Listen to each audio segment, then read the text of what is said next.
Македонија е една од последните земји во светот, а единствена во Европа, во која се уште постои тој срамен реликт на некогашните тоталитарни режими, што се вика политички затвореник.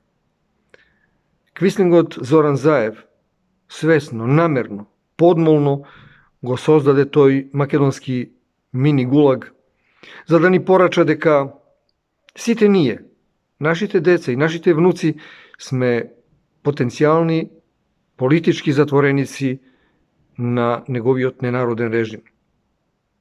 Затоа протестот на 25 април е неизмерно важен.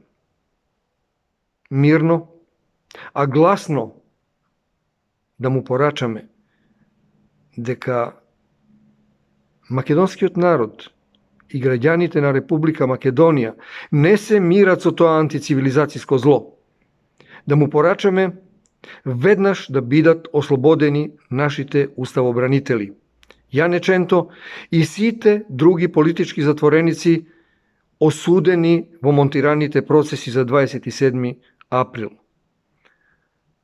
Да му порачаме дека Македонија мора да стане правна држава, а не држава на криминалци и терористи што владеат со неа. Особено ја повикувам македонската интелигенција, своите колеги писатели, сите уметници и интелектуалци да се придружат кон овој протест, да го вложат својот личен авторитет и својот творечки, хуманистички дух за една слободна држава, Република Македонија, и да го отворат на свој начин процесот на општо македонското и општо национално помирување по кое ни пека душата и срцето.